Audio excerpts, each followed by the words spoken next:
Hello, hello. Once again, episode 4, that comic show, the podcast version. This is your boy Corey, aka Sams. I'm here in the building this evening with two amazing guests. They're gonna bring their knowledge. They're gonna bring their what they think about the upcoming topics we're gonna be talking about. So let me introduce you guys to who we're talking to tonight. For the love of Legos, at For the Love of Lego. Well, I can't say Legos. I can't bring myself to say that. So I'm gonna have to say For the Love of Legos. Good to see you, Maddie. How are you? Hi, how are you? I'm doing great, thank you. Wonderful, wonderful. And also got my man Ezra underscore builds underscore Lego. Ezra, what's going on, my man? What's up, my dude? How are you? I'm doing great. I'm doing great. Feeling good. Awesome. We're live here on Facebook, Instagram, and on YouTube talking about that good comic book stuff. Now, we're just going to dive right in, all right? We have a lot of stuff going on right now in the world. And the question that I always get, if it's not from fellow, comic book nerd geeks, whatever you want to describe us as, all the way to my students, which is better, the comic books or comic book movies? Now, my students, they know about the comic book movies because that's what they were raised on.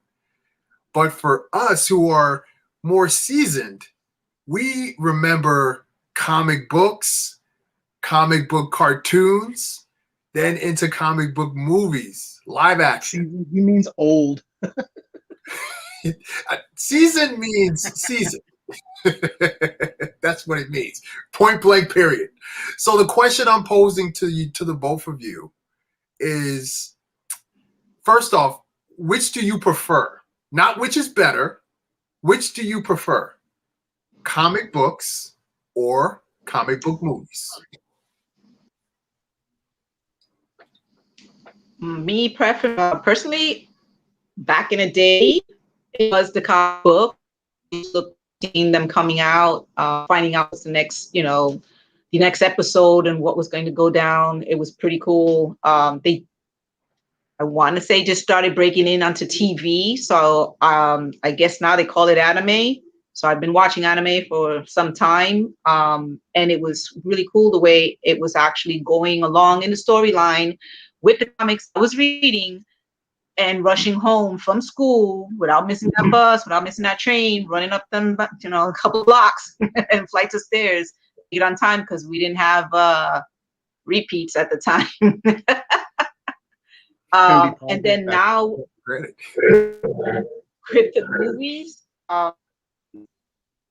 it's great effects. It makes it look so real, like it can be real. So love the reading because I love to read. But if I had to choose, I would take the movies as long as they're the same material that Marvel's been producing for us and keep us on edge with. Okay. That's a good answer. That's like a tough act to follow.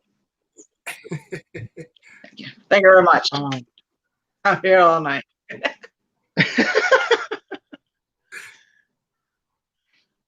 For me, like, it was the same thing. I used to ride my bike to the local comic book store, and pick up my X-Men haul or my Captain America haul or whatever I was reading at the time, or whatever I could afford after scraping together change from the couch cushions. And Corey's like, "Oh, memories." And I'm definitely a Marvel guy through and through, but like going back and reading them now, some of those stories didn't age real well. And so this is painful to say because I love comic books with all my heart. I do. But what Kevin Feige and the MCU is doing is better than the comic books that are currently getting put out. Wow.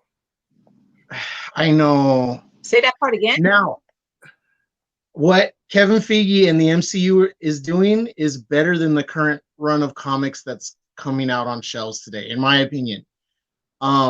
There are some really brilliant comics out there, like when Jason Aaron finished up his Thor run with War of Realms and King Thor, amazing stuff, absolutely fantastic. But we're never going to see that storyline in the MCU because they already did away with Malekith in Thor: The Dark World. So we're probably never going to see that fantastic storyline of Malekith opening up all the 9 realms to Earth and bringing in trolls and dragons and goblins and dark elves and all kinds of crap to New York City and like overrunning the Earth, and Captain Marvel punching out Surtur's daughter and stuff like that. I mean, we're never going to see that on the MCU, unfortunately, because Malekith is already dead. Oh my! So let's pause. Let's rewind just a little bit, because Ezra, you're touching into some good topics right now. So, my opinion. I grew up on comic books. Obviously, I know the struggle. Looking through those couch cushions, I had to wait for the piggy bank or the money jar, is what my father had, to get filled up with just enough amount of change that I could just dip out a couple quarters here and there and shake it around a little bit. Yes. So I had to do that just so I could get something together so I could get the next issue, or try my best to get the next issue. So you had to wait. You had to wait for those issues, but the waiting process was okay as a kid because there was other distractions. As an adult, I can remember kind of my I want to say senior year in high school, maybe just getting out of high school. That's when the comic book movies started to really hit movie theaters and started to really make an impact. Like X-Men. You know what? X-Men actually wasn't my first experience watching a comic book movie. It was actually Spider-Man. Oh, was it Spider-Man? It was Spider-Man. For me, it was Blade. Okay. So I wasn't into like going to the movie theaters at that time, but I do remember when Blade came out, when it was Wesley Snipes and stuff like that. I was like, okay, I'll wait for that to come out on like DVD and everything. So Blockbuster Video. So kids, if you're listening, $4.99. Y'all young, pay attention right now, because Blockbuster Video is the place to be on Friday night. Yes, Friday night, Blockbuster Video. I used to catch these movies. It will be hard to find, but I'll be able to get them, and I would watch it. I still have my card. All right, but anyway, but those. You had to make friends with the guy behind the counter to hold it for you. No, I couldn't do that. We used to. That's another story for another time. But all I know is that we were good friends with cheerleaders, so we would be able to get certain things because we were able to do certain things, and it's a long story. And yeah, anyway, so there's a difference between the two. If I was to have my way, I would prefer not in the Marvel, but like just movies in general. And because right now the best example that we do have is the MCU of what a comic book genre should look like, that it builds intrigue, and then while you're waiting for the next chapter in that story, they throw a new story of a new character at you. And when you're focused on that, then you're no longer focused on what's going on here. But then by the time you realize it, boom, that movie is coming out, and you're like, oh, I was waiting, but then again, I was so busy with all the other stuff. And it forces you to go back and look at comic books, to look at the cartoons, to see how close they related everything together. So that has always been the fun part of the movie. Versus some of the movies are panel for panel. Okay, so that leads into my next question for you guys. Panel for panel, which movie, in your opinion, and this is more for Ezra, because Ezra he knows a little bit about the two realms, and for the love of Legos, you can grab some reference real quick. So Civil War. So panel for panel, which movie did the best job? I would ask you that. Because okay, a lot of people didn't like Civil War because it missed out on a couple of big time story beats from the comic, but like the Punisher beat. Right. And my argument is always the comic book is called Marvel's Civil War. The movie is called Captain America Civil War. So that's my argument all the time. So think about it for a second. Which movie had the best beat for beat, panel for panel of a comic book adaptation to movie? Most faithful? Most faithful. In your opinion? That is a tough one. Oh gosh, that is a really tough one. It's got to be between Winter Soldier, because Winter Soldier stuck so close to the original Winter Soldier story. I forget the artist's name, but it was so close to the original Winter story that it even had a couple of camera angles that were almost exactly like the comics. Civil War did too, but Civil War brilliantly recreated a couple of the key visuals, but it was its own story. The Shield and Iron Man. Right, the Shield and the repulsors and stuff like that. Perfect. But it was its own story. Same with Avengers. But I think the two that were probably the most close to the original stories beat for beat were Winter Soldier and the original Iron Man. Okay. Okay. The first Iron Man. The first Iron Man was while it was a reinterpretation because it didn't have Tony going to Vietnam, it had him going to like Afghanistan or whatever. It was a modern reinterpretation, but it was still the most faithful in a lot of ways. Nice. However, imagery-wise, I think Captain Marvel actually might be the closest. Imagery. Okay. Like just visuals from the actual pages of the comics. Yeah. There's so many images just from the comics that are just straight shots in the movie. Like they call him Goose, but her name will always be Chewie to me. Okay. And like Chewie laying on the control console from the ship, straight from the comics. The whole flirting, like reaching out and eating everybody, straight from the comics. Nice. The higher, further, faster is straight from the comics. The way that Carol flies is straight out of the comic pages. You know, her positioning, everything that is done is like just straight beats from the comics. So as far as like snippets and imagery, that's the closest. Like even the way that she heats up the kettle, she does that with her coffee constantly in the comics. Nice. Okay. So yeah. Lego, what do you think? I'm trying to remember when I was watching last, and it was most of the cartoons for the X-Men. The last thing I remember watching, or the segment I stopped off at, was when the Centrons were coming in.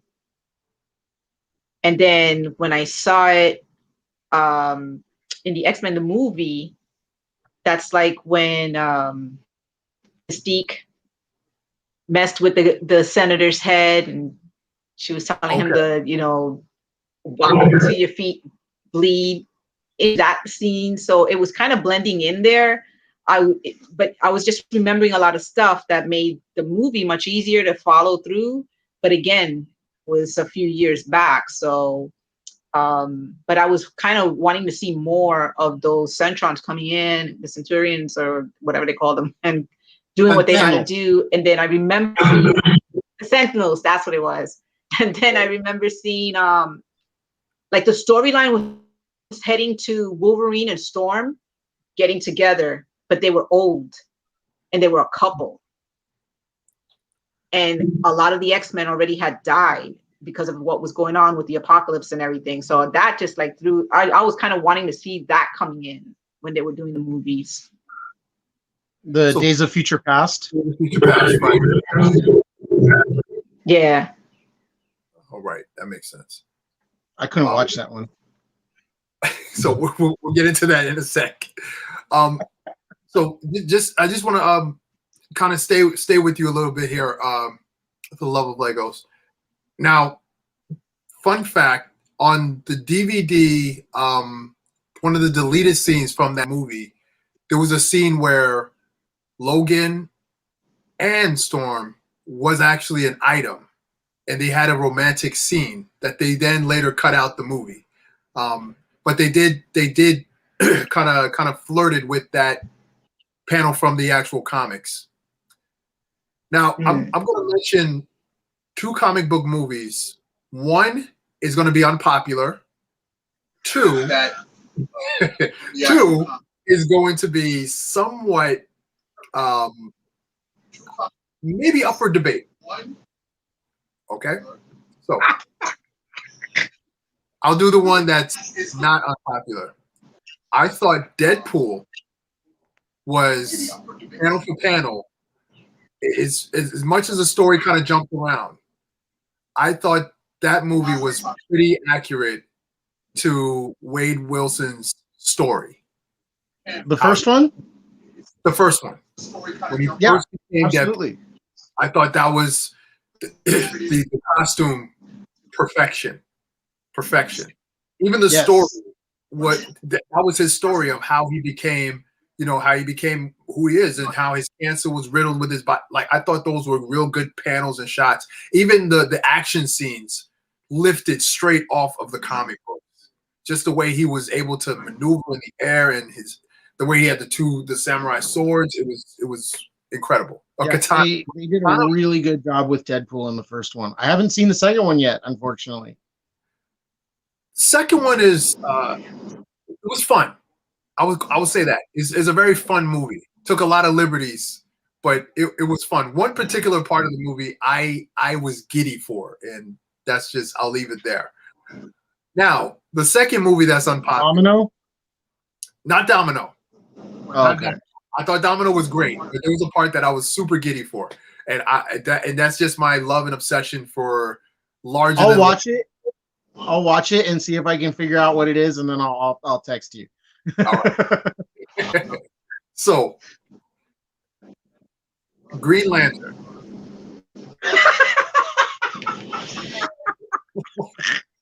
Green Lantern. Now, and notice I chose Ryan Reynolds, who played both characters, but the Green Lantern movie, I felt panel for panel was a honest depiction of the story of Green Lantern. Not everything else. It was. Yeah. It was. So, the problem is that when you honestly depict a DC comic in a movie, you realize how freaking corny it is. Yes. But I thought what they did with Parallax, they killed that for me. But I would say the big head dude, right? No. Excited when Sinestro was joining the Yellow Lanterns. That got me excited, even though it went nowhere. But that got me excited. I said, okay, well, maybe we can get a proper, because from the comic books, The Darkest Night, that line of comic books where you go through the different the different Lantern Corps and everything like that. I thought that line of comics was really intriguing. That actually got me hooked into learning more about Green Lantern. But then Green Lantern was always one of the DC characters I thought was more palatable. What was that? I said Green Lantern was one of the DC characters I always thought was more palatable. Because he was more creative. Yes. And that's what I loved. That's what I loved about him. And I thought the movie did well for the panels, but the movie itself was horrible. But I thought, as far as the story, they told the story enough that if I was to look at the comic, I can tell where they got parts of that story from. Better than Suicide Squad. Yeah. There's a lot that was better than Suicide Squad. So real quick, so I see a comment here. one of the comic book movies enjoyed was Dark Knight. Now, the Dark Knight is different from the graphic novel or the comic book Dark Knight Returns. The Frank Miller. The Frank Miller run. So those two movies, the movie versus the comic. Now let me ask you this. Now, for the love of Lego, are you familiar with both? I've seen them all. Okay. I almost stood up, and because I promised that I would if I saw a teardrop on the last Batman versus Superman. That was not about.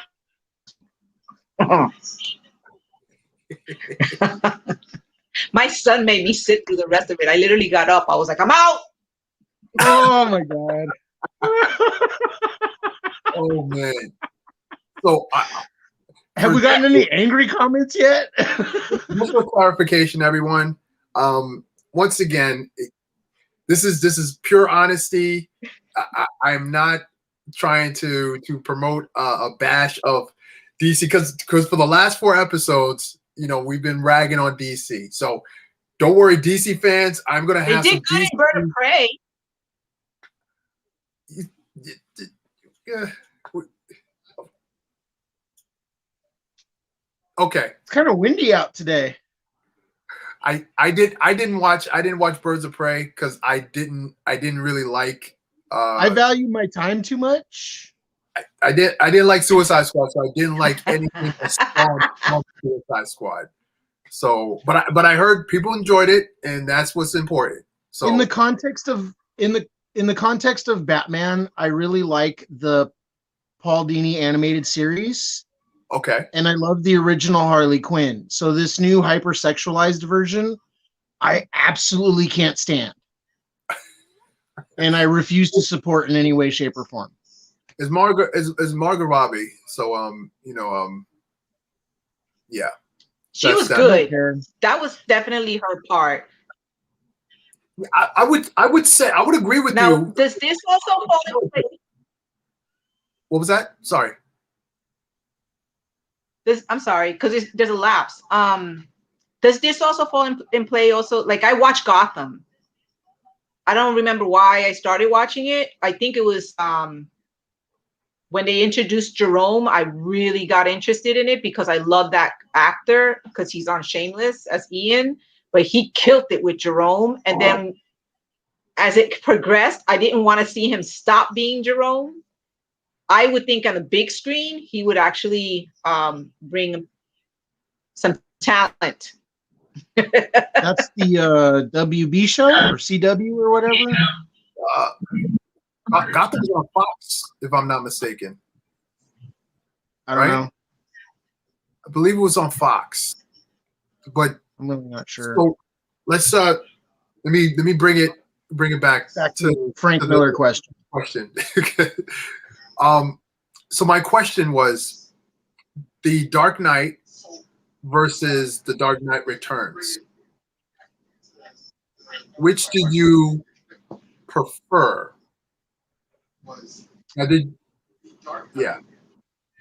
I liked the Dark Knight with Heath Ledger. I think we lost Maddie. Yeah, we lost. Okay, we'll get her back in a sec. We'll get her back. I actually preferred the Dark Knight because I read the Frank Miller story a really long time ago, and to be perfectly honest, like I was saying, I like Batman in the context of a street level superhero. Yeah. So when you tell me that he can go toe to toe with Superman, I tend to stop listening.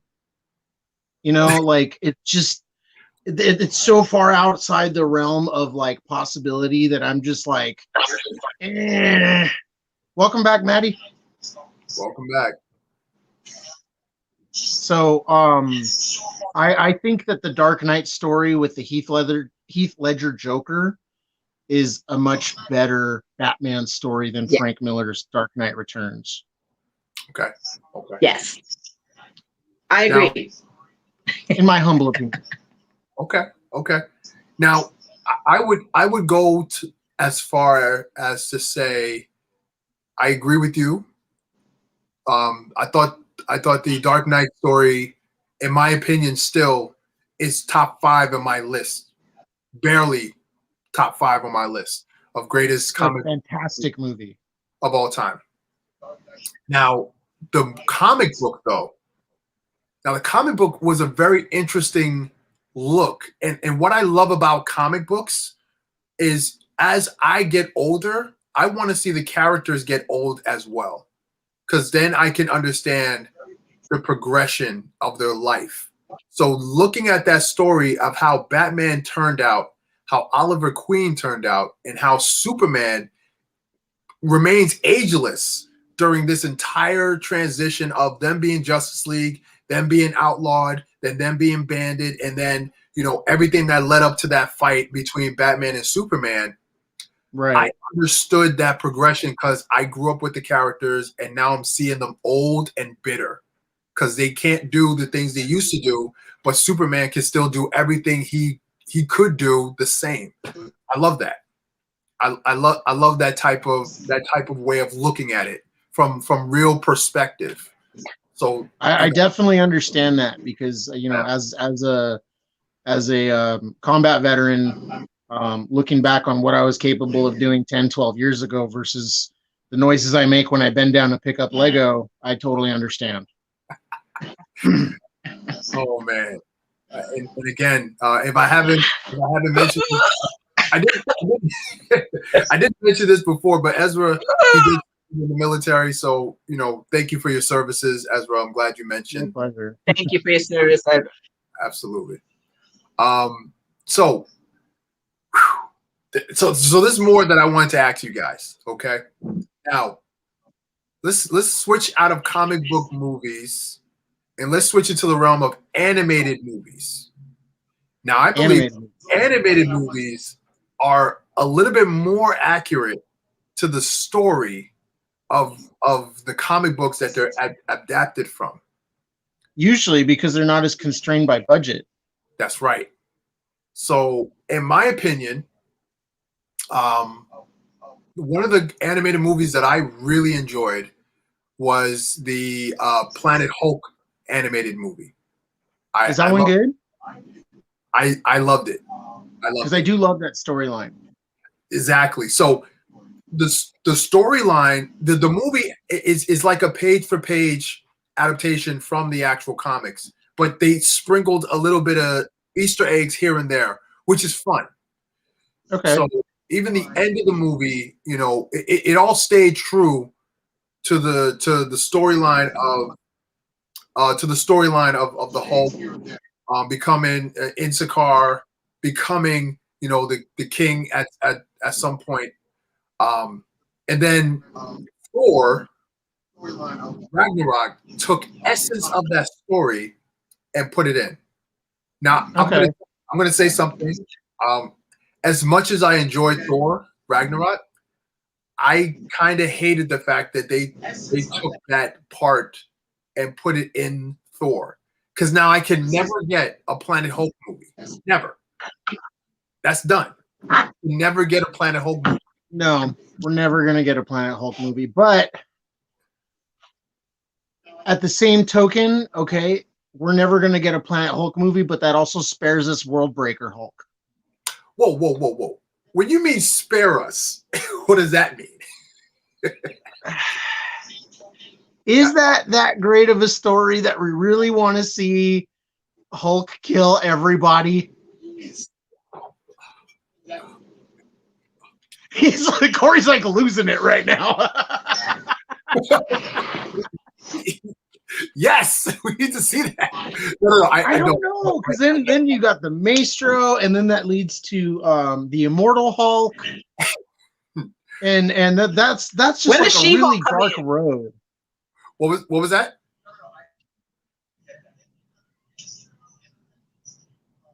Maddie, what was that? Maddie said something.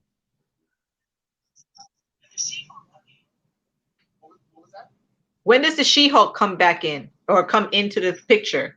So, oh my God, I'm so excited for Jennifer Walters. She's always been one of my favorites. Yes.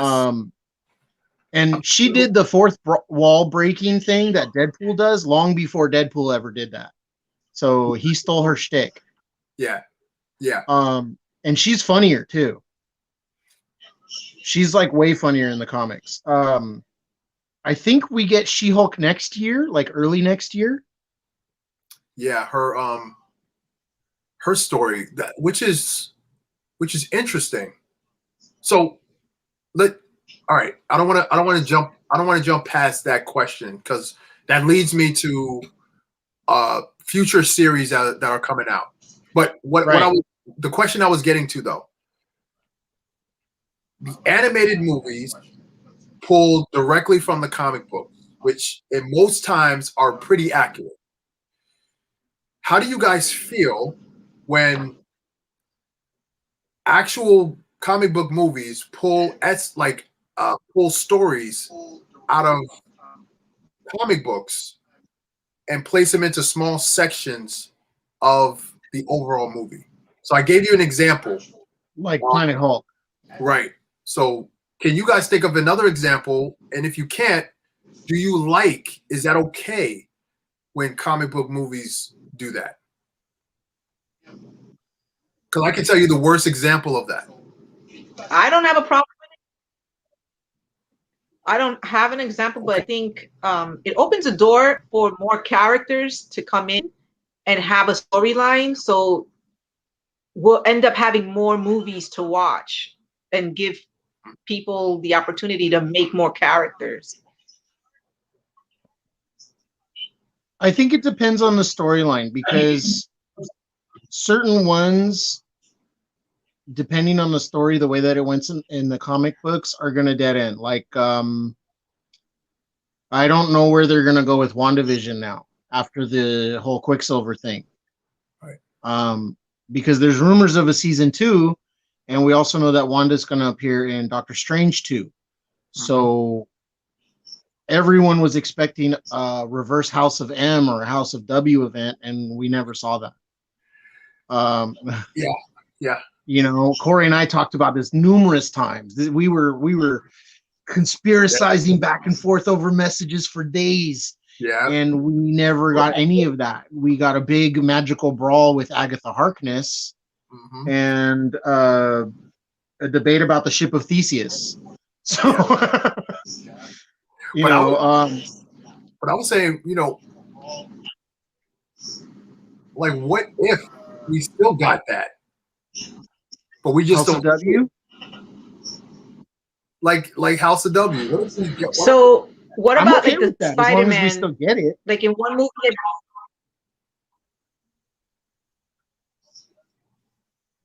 I'm confused. Is Spider-Man like a crossover between DC and Marvel?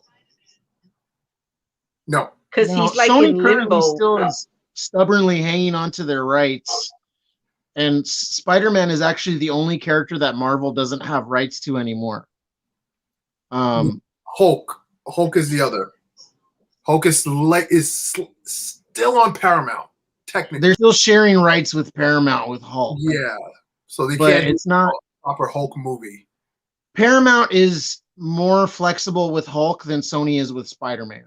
Right. Because Sony still has a universe that they're building outside of Spider-Man.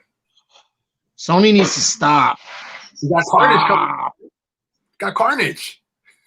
Oh no. So let's I like the Goblin. But which one? Green Goblin or Hobgoblin? The Dafoe, Willem Dafoe, he killed it. Oh. I was hoping that what's his name? Franco was gonna carry it or make it a little bit more his. Yeah. I don't know. I was disappointed in that movie. James Franco brings me to something though. You mentioned Hobgoblin. He's not a good villain. You mentioned Hobgoblin. Have you heard the Jacob Batalon Hobgoblin rumors? I heard it and I dismissed it. You don't want it to be true. I listen. So for as long as I can remember, all of the movies when it comes to Spider-Man has always had Green Goblin. We've never had a proper Hobgoblin. And if they do that, I want it to be the right actor. I want him to look and sound just like Hobgoblin. So I'm gonna reserve my anticipation and temper myself and wait until I see a commercial or something with him in it. Then I'm on board. But right now, kind of stand off. I like where they've gone with Spider-Man so far, where John Watts has taken it. Okay. As far as directors go, I have full faith in John Watts. Mhm. And a little bit of trivia: he's going to be the first Marvel director to finish his trilogy, which is pretty cool. That's good. Yeah, right. Yeah, Taika Waititi only got the third movie, because Kenneth Branagh got the first two, and then he got a cameo in the third one. right. And then Unless James Gunn, he'll be doing his later. Yeah. James Gunn is going to finish his. I'm looking forward to Guardians 3. That's going to be fun. That's It's As much as I want to punch Star-Lord, I'm looking forward to Guardians 3. We're probably good. They said we're going to get Adam Warlock. That's what they're saying. Please. But let's go into this real quick. Adam Warlock was part of the Infinity War. Technically, yes. The Infinity Gauntlet story. Yes. Part of the Infinity Watch. Yes. We didn't have that. And to me, as much as I love Infinity War and Endgame, I understood why they kept it so isolated with the characters that we knew, and they didn't introduce new characters. We already had about 50 some odd characters. I mean, yes, but I wanted Nova Prime. Yes. I wanted to see Adam Warlock. I wanted to see Infinity. I wanted to see some crazy deep cut characters from the comic books, but we didn't get that. I'm okay with that. But where is Wendell Vaughn? Like, I want Quasar. there was so much that they could have introduced, but I understand why they didn't. So yeah, no, absolutely. Because at this point, like, the average audience that goes to see an MCU movie is already slightly confused anyway. Yes. if they're not following, but here's a good thing though. So, for the love of Legos, you say you watched all these movies, so you're invested in this because it's like a comic book for you, right? Yeah. Mm-hmm. So let me ask you this: do you follow all the threads? So instead of just the movies, because now we're going to go into the TV series that we were just talking about with She-Hulk.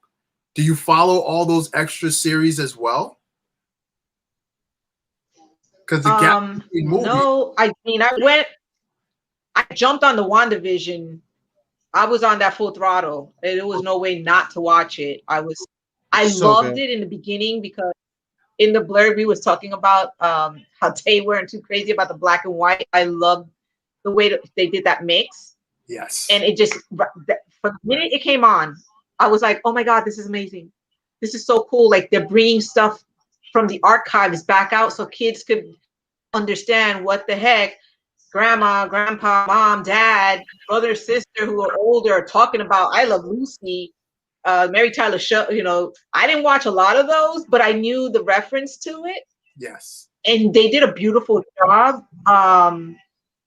Now I guess I'm going to be catching up with the anime again. We cartoons back when I was coming out of high school, but now they're called anime. So I started, I flagged it down on my Netflix to watch the X-Men because I always loved the X-Men. And I don't know, what else was I watching? I haven't seen The Flash. I didn't watch The Green Arrow. I tried to watch, it was a Marvel one. Shield? It was a guy's name. Huh? Shield? Agents of Shield? No. I started watching that, but then it lost me that one. And it was only because of Agent Coulson that I really liked it, but it just started tapering away to something I was like, this ain't it. I can't watch this no more. But Agents of Shield got weird after about the first season. Yeah.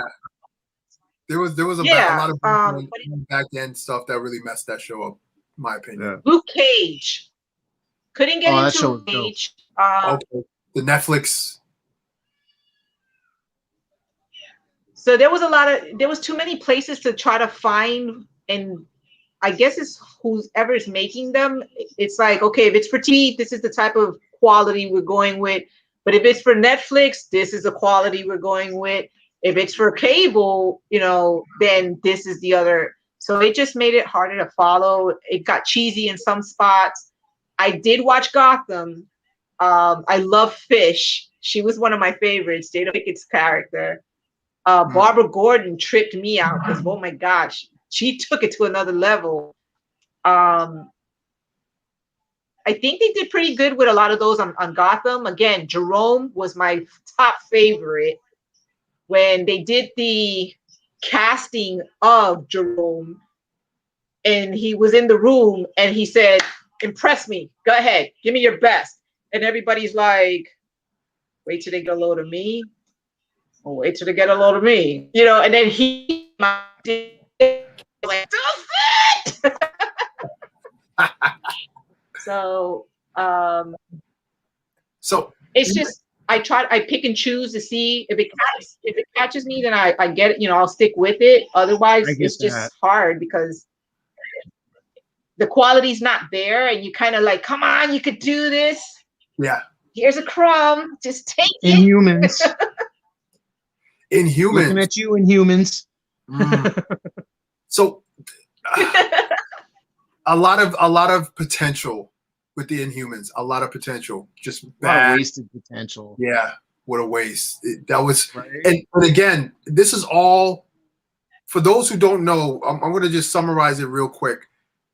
Marvel is split down the middle. You have the MCU, the movie universe. Kevin Feige is the one that's in charge of that, and I think what's his name, Bob Iger, is in charge of entertainment. So that's TV, cartoons, comics, all that stuff. So for a long time, they weren't seeing eye to eye for a lot of things, and the MCU started to show like, yeah, we're about to get like 10 billion, and we're getting close to like 15 billion. As far as revenue is concerned, we are the biggest name in the world right now. So how about you just give us all of the entertainment stuff, put it under the MCU camp. So that's why we're getting all the shows that are coming out now that are more in line with the MCU universe. Yeah, because recently they put everything Marvel under Kevin Feige. Yes. Everything, all of it. And that's everything. Honestly, in my opinion, not a bad decision. Absolutely not. His decision making has been, in my opinion, I wouldn't say flawless, but definitely not flawless, but the best. I mean, so like you and I are about the same age, and we remember the comic book movies that we had in the 90s. Yes. Heck, I remember the Captain America movie from the 70s, and right. Yes. And I remember the original Tobey Maguire Spider-Man, the original X-Men movies. Mm-hmm. Whenever someone complains about anything in the MCU, I'm like, we don't deserve to have this. I'm like, Sonny, I remember what we had. Yes. Be thankful. So Remy put something in the chat, and I do. Now, did you catch like the Iris and Wonder Woman shows? Oh, with Linda Carter. Yeah. Old school Wonder Woman. And they were all good for. And Isis. Yeah. Was that Shazam? Wasn't that Shazam or something like that? Shazam. Yeah. No, there was Isis and there was a Shazam.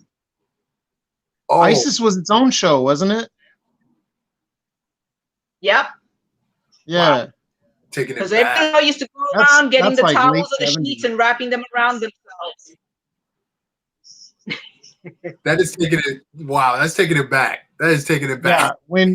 When Blade was the epitome of comic book movies, and someone complains that Spider-Man, I'm like, boy, quiet. Because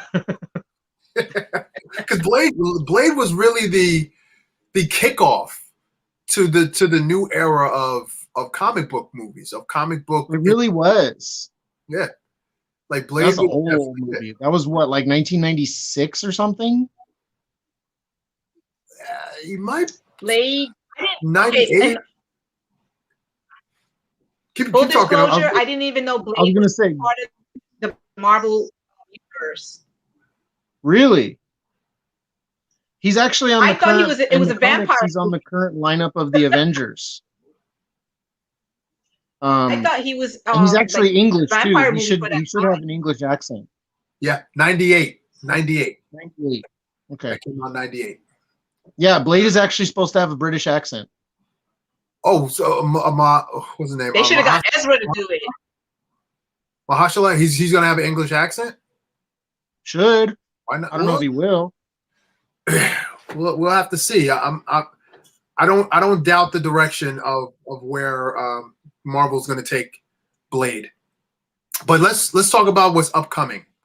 And just before we go into that, Remy did mention Legion and Runaway technically are both Marvel property, but they're under the Marvel Entertainment umbrella for now. Well, Legion was Fox, and Legion is supposed to be Xavier's son. Right. And that's all under the MCU, well, under Disney now. So I think what Disney considers them is Marvel Legacy. Yeah, you're right. They're not part of the MCU. They're not the Marvel Cinematic Universe. The only things that qualify as the Marvel Cinematic Universe are the mainline MCU movies, starting with Iron Man, the 2 Spider-Man Sony movies with Tom Holland, and the Disney Plus movies. Right. Those are the only things that are officially MCU canon. Yes. The Netflix movies are like, they go in and out. They make mention. Yeah. They go in and out. They're fringe. Like, if you want to consider them, you can. There's a rumor that Charlie Cox will be in Spider-Man 3 as Matt Murdock. Yes, that is a rumor. I hope so. He's come a long way from the geeky kid in Stardust. Right. You know that movie had Daredevil and Superman in it? Henry Cavill? Yeah. Or Brendan Routh? Really? Henry Cavill was in Stardust. I got to check that out. He played the other young man that was the rival love interest of what was his name? Tristan, Charlie Cox's character. Interesting. Yeah, that was Henry Cavill. It's a small part, but it's him. What's the name of it again? So, Stardust. Super fun movie, and Robert De Niro just steals the show. Wow. Robert De Niro totally steals the show in that movie. I don't want to ruin it for you because he is fantastic. I'm gonna look it up. It's on Netflix. It's worth a watch. It's a good one.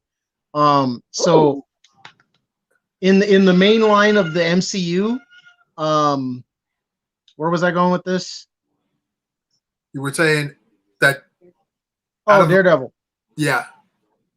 So some of those characters I think are going to get plucked out of the Netflix shows and dropped into the main line MCU, but the Fox shows like Legion and the movies like New Mutants, those aren't officially canon, so they didn't technically happen to the Avengers and those characters. Runaways, I'm not 100% sure on the situation with Runaways. I think, my opinion, I feel as though that all of these other shows are going to have their run, and then that's going to be it. And then they're going to move on.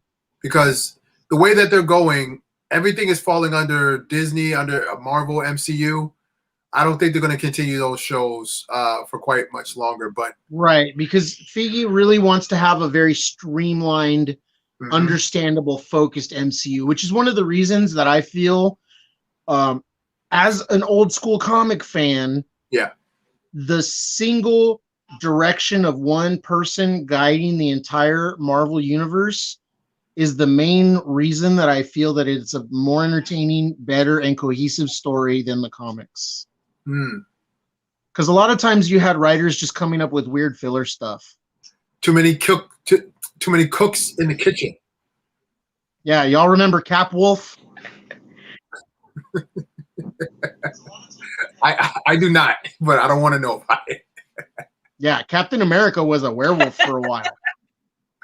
Oh wait, What?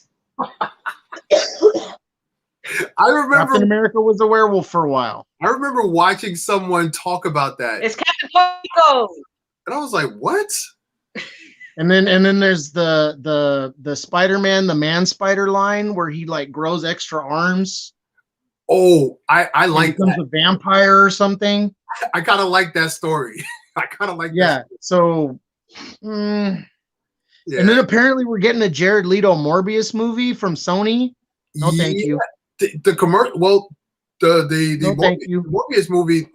They had a trailer for that, and he had. I'm sure they can make a trailer look good. They made a trailer for Venom look good too. They did. We all saw how that turned out. Not even Tom Hardy could save that mess. And that dude was Mad Max. I kind of liked Venom, not the whole movie. I just liked I liked how they made the character of Venom, like big, Okay. brooding. I just liked that. Everything else in the movie was just like, all right. Because I was about to say, my dude, you told me you don't drink.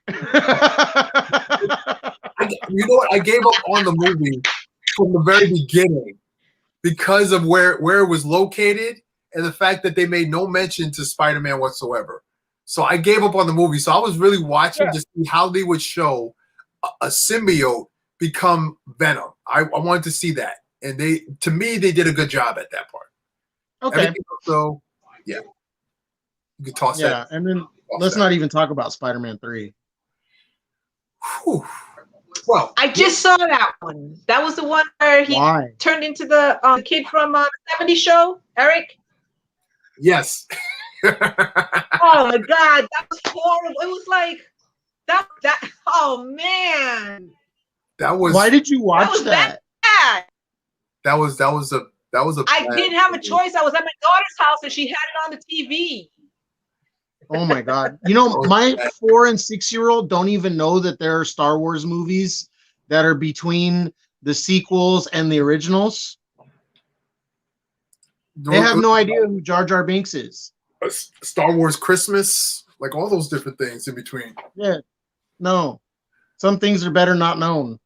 I thought it had me watching episode 1 for the longest time. Like there was only Anakin, little Anakin. Like he never became teenage Anakin and man Anakin. We're still on the pod racers with my daughter. I mean, with my granddaughter. Me personally, I don't like when movies or shows go backwards. That's just my own personal preference. I like stories that kind of just, if you're gonna go backwards in the movie. Tell me a little bit, and then tell me the new stories. I don't need to really figure out how we got right. Like we already got here. We don't need to know how we got here. We want to know where we go from here. Yeah, that's my whole thing. Yeah. But that's me. People want to know the backstory and all that stuff. That's cool, but me, I'm Well, I like the backstory, Like Joker. but as long as it's in the present. I didn't need that movie. in the present. Yes, I didn't need that movie. The We Joker. didn't need a Joker movie. No. And The beauty of the Joker was always the not knowing who he was, where he came from, what made him that. Yeah, exactly. That was the beauty of the Joker. Yes, The definitive mystery. story. Yeah. Now it's the same thing that made Logan cool, and then they blew that too. Yeah, giving him. Yeah, that Logan movie. I love the little girl. She That's was Logan. bad. Well, not Logan movie. Wolverine. What was it? Wolverine. The Origins. Wolverine Origins. X-Men Origins. Origin. That one was bad. That was really bad. I watched about 5 minutes of that and turned it off. at one point that was one of my most hated comic book movies of all time. At one point, and then another movie came and took the cake, and I don't even like Daredevil was Dark my Phoenix? the killer for me. Daredevil with Ben Affleck. And Carmen Electra, whatever. Oh my God. Anything with yeah. Ben Affleck. It was like, Yeah. he cries and everything. Jennifer Garner as Elektra was. Yeah, that was, but that was The girl that was that they had in the Daredevil show though was legit. Daredevil. That Daredevil, I gave that series a chance because one of my boys told me, Corey, you got to give this thing a chance. I'm like, nope, Ben Affleck ruined it for me. I don't want to see no more Daredevil. So Hands down, some of the best fight scenes I've ever seen. He showed me one part, and I was like, say no more. Watched it. Yeah. Okay, based on your word, I'm gonna do it then, Corey. I'm gonna watch it, but I'm still salty on the Ben Affleck and I read Filthy. No, out of all the Netflix shows, the best one is Daredevil. Yes. Yes. The first season has slow bits. The second season has ninjas. Yes. And after that, it is lit. Remy put in the chat, we didn't mention the Catwoman movie. What Catwoman movie? Which one? Good answer. Let's move on. We don't need to. Out. Big time new shows coming out. So a friend of mine put up, are we getting too much Marvel right now? So we took a year off. Okay. That's like saying too much Lego. No such thing. There's no such thing. No such thing. No such thing. No so such thing. We have Moon Knight coming out. Yes. We have She-Hulk. Move over, Batman. Everybody's gonna be a Moon Knight fan here up in a minute. we have so out of everything that's coming out, the one thing that I could do without, not to say I don't want to see it, is Black Widow. And the reason for that is Black Widow's movie, in my opinion, should have came out 5 years ago. I agree. I agree because it's a prequel. Yeah, it's a prequel. Right. Yeah. And it's gonna just confuse people. I want to see knows Loki. when it takes place. Yes. Speaking of Loki and Black Widow, did y'all see that scene on Vormir? Yes. In the trailer, there's a redhead in a black cat suit sitting on a rock on a weird planet. In the Loki trailer. It's no, I didn't see that. I'm gonna check it out. Go watch the Loki preview again. My wife caught that like eagle eyes right away. I saw that and I said, notice I said eagle eye, not Hawkeye.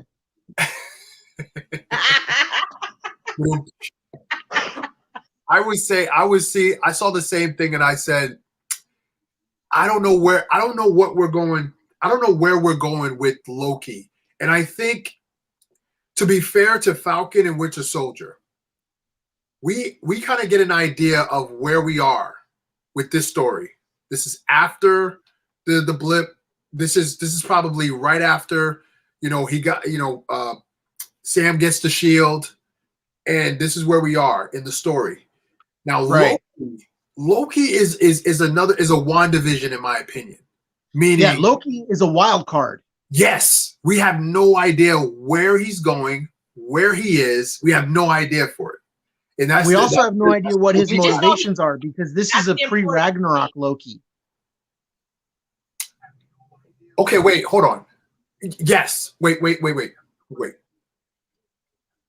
I was under the impression that the Loki that we're seeing, yes, it is technically pre-Ragnarok because it's Avengers Loki. This is Loki from 2012. So he never experienced the events of the Dark World. He never experienced the events of Ragnarok. Yes. So this Loki is freaking evil. Yes, this is at the height. This is where this is a very angry dark Loki. This is an angry dark Loki, and this is a Loki that has been manipulated by the Mind Stone. By Thanos. And Thanos. So his mind is twisted, and he's still, because even if you look at Dark World, in that first scene in Dark World when he approaches Odin, and he is like he's like, yo, whatever, yo, I'm done with this. I don't care what you do to me. He's at that mindset. So this is the Loki that we're getting. So we don't know where Loki is going, and he has the power of very dangerous Loki, because he's also running around with a Tesseract that he does not know is an Infinity Stone. Yes. So this is an interesting. I would say out of everything that's coming out, this is probably the most interesting. Because what story are we going to be told now? In my perspective, from watching Endgame, when Loki was watching everything, that he saw Stark and the two captains and the doubles. He was watching. He knew something was up, and that's why he took the Tesseract and disappeared. Well, so he saw an opportunity when we see Loki, I think this Loki that's coming, he's not going to be as evil as you guys think he's going to be, but he is definitely going to be pranking or doing he's going to be up to some crazy tricks.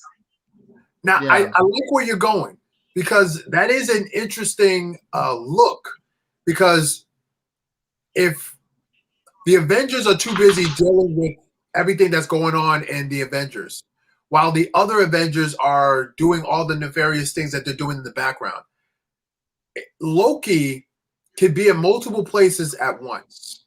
So that's a good way of looking at it. Like, he may have saw all this stuff going on and could have been like, oh, there's something going on here. Let's check this out. I can see that. Yeah, because Loki's smart. Loki's very smart, and he's very crafty, and he's always looking out for what's best for Loki. And you know what? That's also, number one. It's crazy. This part right here, and not a lot of people talk about this from Endgame.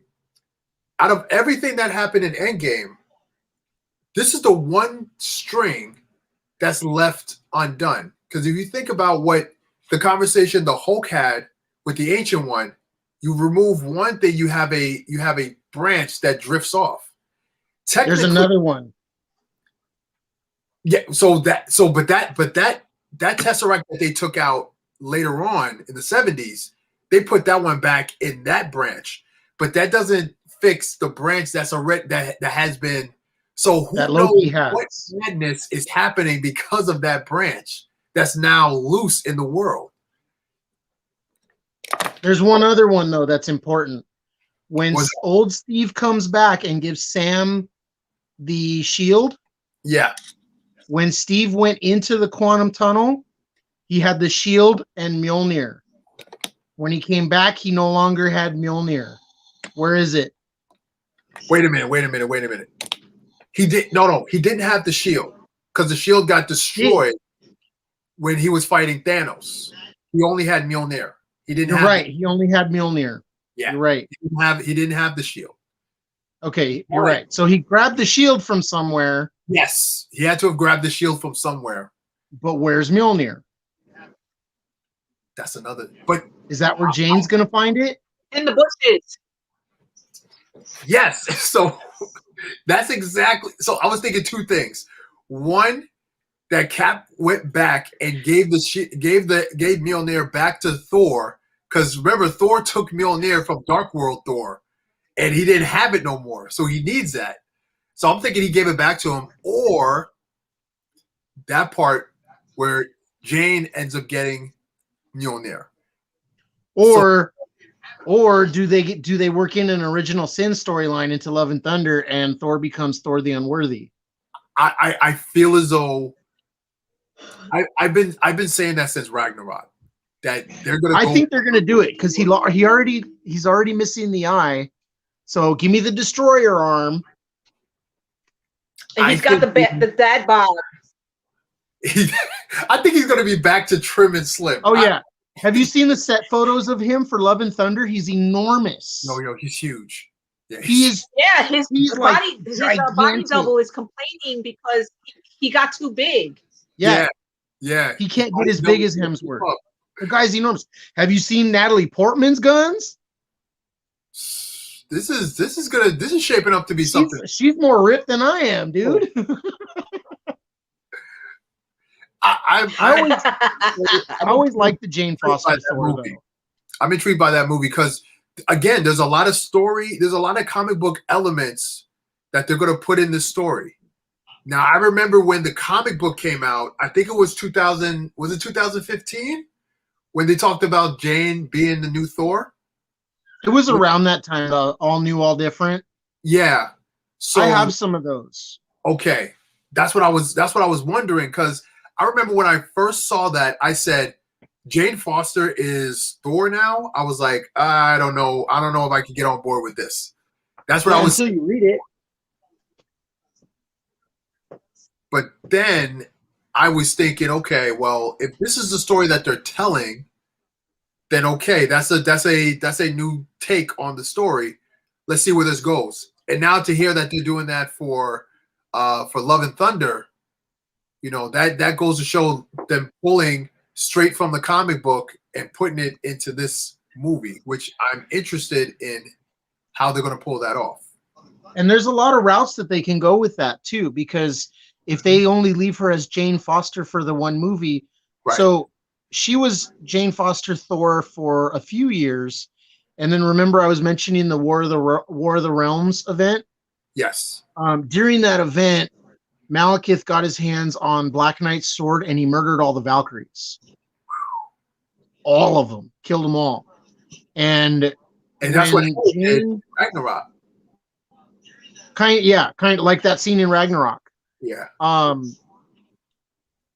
When Thor defeated him, he used like 4 different Thors from different time periods or something. Okay. And one of them was Jane. Huh. And like I think that Jane's Mjolnir broke during the whole thing, and like Thor like reforged a new Mjolnir out of the sun or something like that. I don't remember exactly, but it was pretty crazy. Wow. But Jane lost her Thor powers, but because all the Valkyries died, she gained the all weapon and became the new Valkyrie. Really? So yeah, and that was a pretty good comic series too. So that's a route that they could go with it as well. Well, the last Valkyrie that's there is Valkyrie. Right, is Tessa Thompson. Tessa Thompson. What is her name? I thought her name was Valkyrie in the movie. I don't remember. She has an actual name, not just Valkyrie. Yeah, she has an actual name, but I don't think they never call her by it. But and again, all that is for a reason. So Marvel, they don't do anything without a reason. Or branches to the tree. And I don't think she's Brunhild. I think that she is.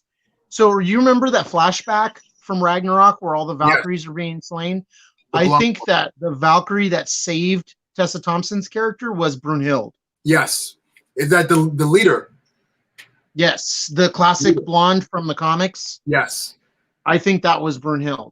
Yes. Yes. Because when I saw that flashback, and again, like Marvel is so good at putting subtle like flashbacks that really don't have any bearing on the story at sometimes all. You gotta pause it to look for that stuff. Yeah, but when you see it, you're like, oh. So because like Marvel does a lot. They were like, wait a minute, Tessa Thompson's not Valkyrie. That's not Valkyrie. You know, Valkyrie looks like this. And then you see that scene and you're like, oh, okay. Right, because other Valkyries look different, but the classic character who goes by Valkyrie as one of the defenders, Brunhild, is the character that we saw die to Hela. Right. So that's pretty cool. So now see, she when just goes by WandaVision, when they introduced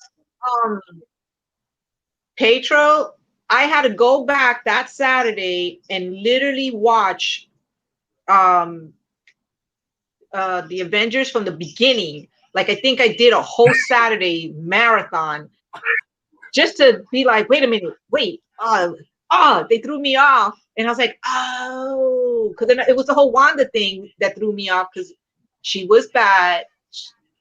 She was trained to be bad and then became good. And then he shot. And then it was just like, oh yeah, they're messing with me. Now I gotta watch all of Thor so that I can be ready for Loki. And then I have to watch now the Winter Soldier and all the Captain Americas to make sure that when Friday comes, so it's like ready for Falcon and Winter a lot of Soldier. time. A lot of popcorn. And this is why, in my opinion, the Marvel Cinematic Universe is the best and greatest example of what a comic book genre should be. Absolutely. It literally makes you go back and watch some of the movies so you can get certain details and context. And then if you're into the comic books, you go back to the comic books and see, okay, well, you know, what inspired this panel? Oh, I see it. I see exactly the panel they drew from to draw out this scene right here. Exactly.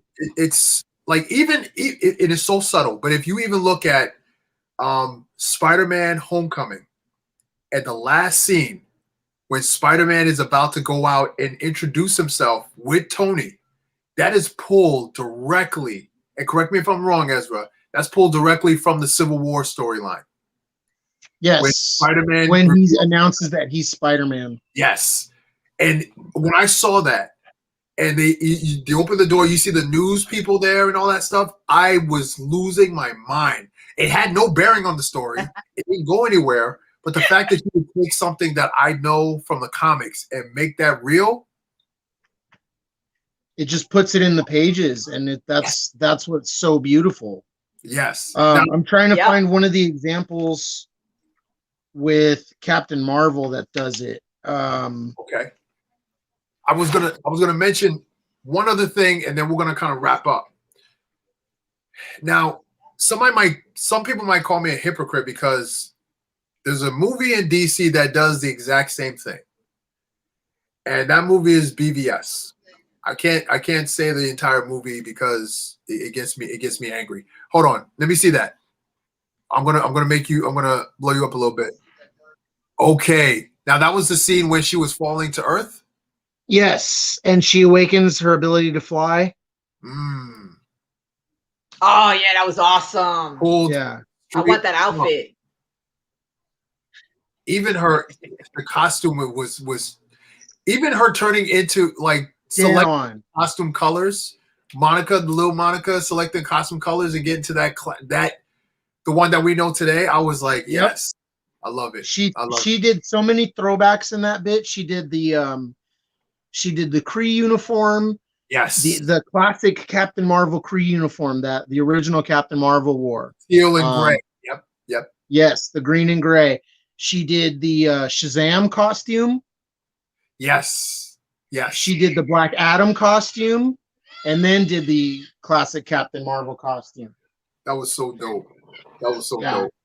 It was fresh. Yes. what I was quickly saying, now BVS did that too. They took elements from comic books, like panels, ripped it off, and put it right into the movie. The problem with that is the parts that they took from those comic books deserve to be full-length movies. The Death of Superman should be a movie. Dark Knight Return should be a movie. That one scene in Spider-Man that kind of had that, you didn't understand the context of it. It was just a panel. From. And that was the part that I don't like what comic book movies do, and they do it like this. Taking panels from the comic books, putting it in the movie to tell a different story, and then you're robbing us from like The Death of Superman is a proper movie that should be told. You would never get that again, because that's Zack Snyder ruined that. The Dark Knight Returns, that's ruined. You can't have that again. Yeah, bro. When I read that comic book, that was the first comic book that I read that I was emotional. Like really, I was like, yo, they legit killed. I remember I was like, really? What is life? That final splash page. Oh my gosh, with the cape Oh my goodness! I was like, "What is life? What is life?" What number is that comic? That Oh comic my was gosh, this is the collected. 93. I think it was 93 that came out. I could be wrong. 91 or 90. I know it was the early 90s. 93. See? Superman, Man of Steel, 17, 18, 19. That's that comic book nerd brain. Yes. I was 8 years old when I read that. My world was over. Superman was dead. Dan Jurgens artwork. I'll tell you what though, right now. My world is over. And Doomsday, I didn't even care about his origin. Later on, they explained his origin, and I thought his origin was pretty cool. But the fact in the movie and destroyed the Superman. comic one. What was that? In the comic. Yes, in the comic. Yes. Yeah. I liked it, and I was like, "Yo, Superman's dead." And then they had the next well, not the, I don't know if it was the next issue where the different Supermen started to show up. Steel, Cyborg, Superman. Yeah. Superboy. Excuse me for 1 second. Let me check on my kid. Yeah, no problem. So did they have like Bizarro? Why didn't they make a movie with him? See those are the key questions that keep me up at night. Because I would love to see a Bizarro movie. Just because it's so different. He even did it on Seinfeld. They did, didn't they? Yeah, remember they had that. Elaine had two set friends, and they were just like Jerry, Kramer, and George. And then she was like, "Huh." Their names were so like. I forget their names, but their names was like just simple, like they're like I think the guy Kramer, his name was Feldman or something like that. I don't know, but yeah, that but whole. They even did the Bizarro thing, and we're still waiting for a movie. I want to see a movie of the Bizarro world. That was something big when I was a kid. When the comics were out there, it was like, ooh, they got a bad Superman. Exactly. That it's impervious to kryptonite. If I'm not mistaken, like he wasn't like kryptonite didn't do anything to him. It was red kryptonite. What was it? It's red kryptonite for Bizarro. Yes, red kryptonite. Totally different. I wanted the closest that they ever did to something like that was Superman 3 with Richard Pryor. That was the closest they did anything to Bizarro. Which one is this? Is the Back from the Dead one with the mullet? Oh wait, no. It might be. I don't know if he's in there with the mullet with the black suit. This is the one where they introduced the four. Oh, okay. Let me see. General Zod and his posse. No. The Reign of the Supermen. Yeah, when Superman dies, there's different Supermen that pop up to take his place.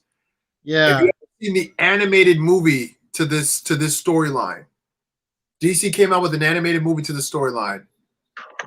One of the best movies that I've seen animated by DC in a long time. Really love that. So movie. Where's Superboy and Supergirl?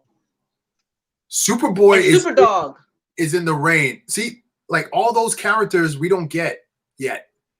And it's so bad because so right now DC is talking about doing another Superman movie with the that's Steel.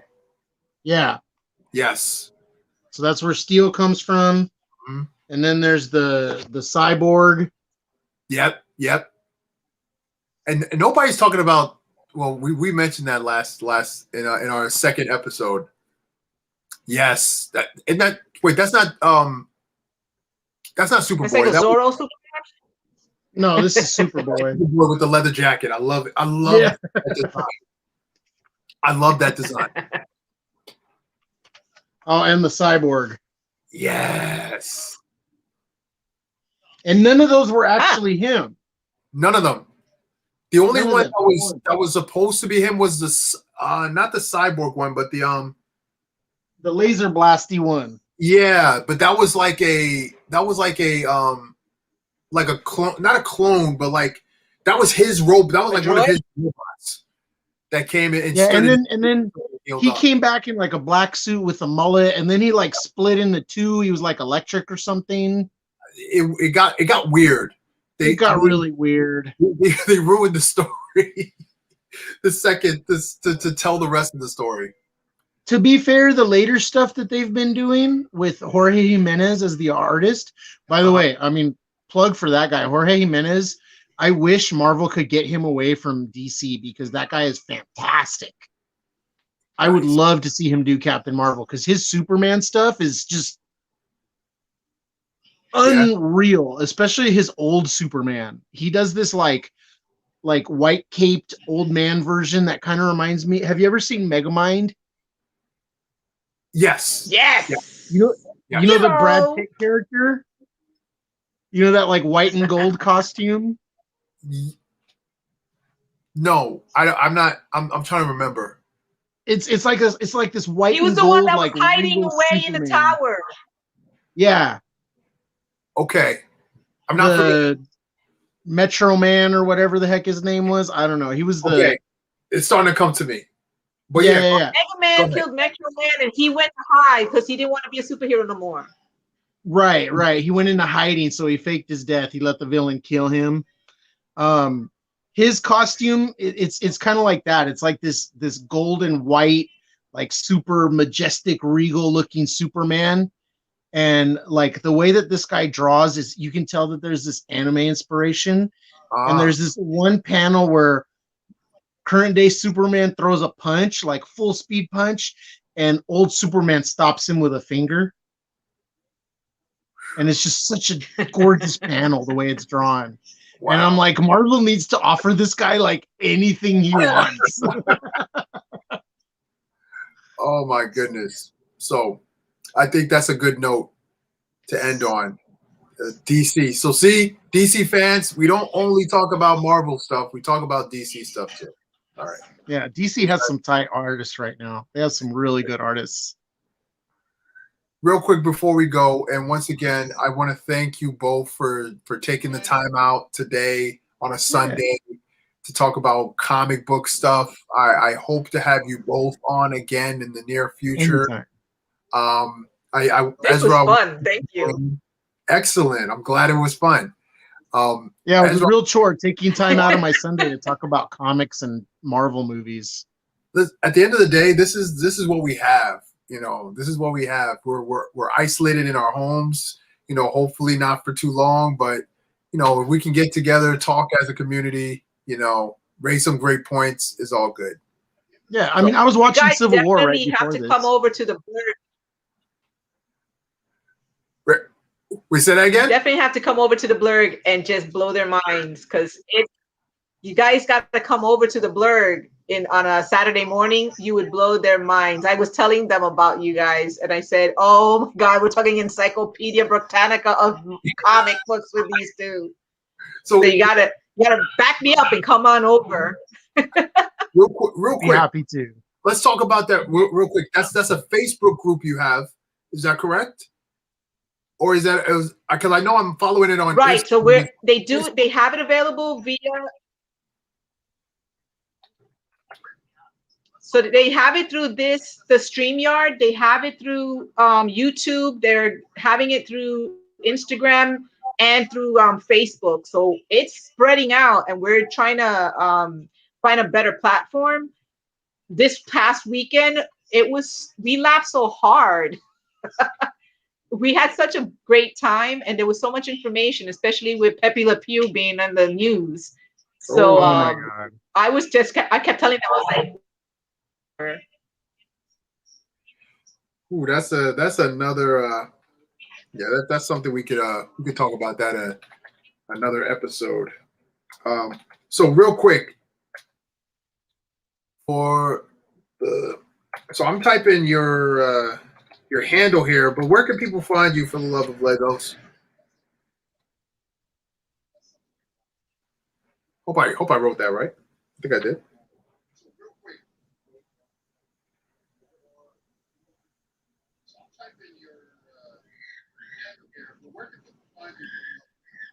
Okay, so I'm on Sounds like I have a Instagram cockatiel. and I'm at For the Love of Legos. Can you hear me? We hear you. Yeah. Okay, so I'm on Instagram and it's For the Love of Legos. And I'm one of the admins, and the name of the show is called The New Blurred Order, because they were making fun of me when I was making the little advertisement for it. It sounded like I said a new burger order. What is it? The new? It's The New Blurred Order.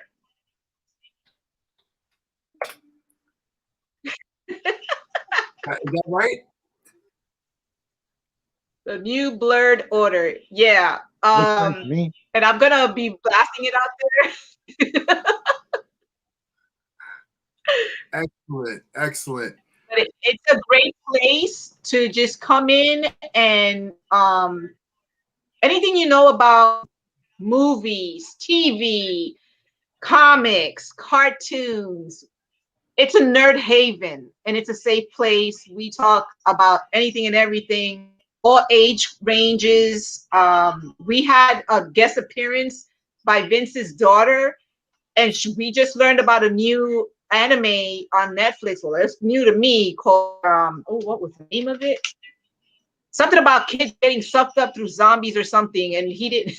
It was just really interesting, and I got to watch it. It's a new anime that's on Netflix. It's like, I think, in the top 10. I can't remember the name of it right now, but it seemed interesting, so I'll watch it. Does Voltron count as anime? Oh, that was some good stuff back in the day. That was anime. The new one is good too. Voltron Legendary Defender. That was some I'm good. trying to escape Naruto right now. That was Which one? Naruto. Naruto? Oh, Naruto. Yeah. I never seen it. Yeah, I was never into Naruto. Yeah, you're lucky. It's the age. Yeah. It's my 'Cause, godson like- holding me hostage after school, and that's what he puts on the TV, and it's like, dude, man. It's the age. Like I watch the anime that I watch is, or used to watch, is so old. Like when I talk to my coworkers at the paint studio, they're like, huh? And then when they tell me the anime they're watching, I'm all, huh? Huh? I'm gonna. I know we're wrapping it up, but the best comics that I felt as I was coming out of the teenage into the young adult, Heavy Metal. That's when I got into anime. That was some good stuff. Tarna action. So I need to have you guys back on for some anime talk. So, Ezra, where can people find you? Instagram. You can find me on Instagram at Ezra Builds Lego. Yep, right there. Nice. With those underscore thingies. And I post little bits about my daily life, the Lego junk I build, my Marvel obsessions, and all that kind of stuff. I do my own chit chat thing, my building BS that my man Corey's been on. And I got to get you back on there as well, because that's always a good time to just shoot the breeze and build Lego and stuff. Yeah, definitely, man, definitely. Yeah, and you guys can see I a want lot to more. join. Yeah, absolutely. You can have up to 4 people on the Instagram thing now, so we got to get you on there too. And I just, I build. I got all kinds of mocks. I'm not a set builder. I build all my own stuff. Everything's a parts pack to me, So, that's what I have behind me right now. I was telling Corey, I was trying to make a shamrock. This is supposed to be a shamrock. Well, this is the top part of it. but I started watching Joe Coy, so I don't recommend you watch comedy when you're building some mock because you're gonna be like laughing too hard and breaking a lot of pieces. It makes me think of that part in Ragnarok with Korg and Meek. Is that eggs? Because it looks like eggs. No, they're just it's the top hump of the. It's supposed I know. to be a It shamrock. made me think of that part. It looks good. Oh, it looks really good. I just got to give you a hard I'm time. trying to a make little it bit. 3-dimensional. Oh, that's awesome. My That's Mickey awesome. Mouse ears. Luckily, it's Lego. Oh my God. Lady, Right. you are too much. Oh my goodness. What? I can't hear you.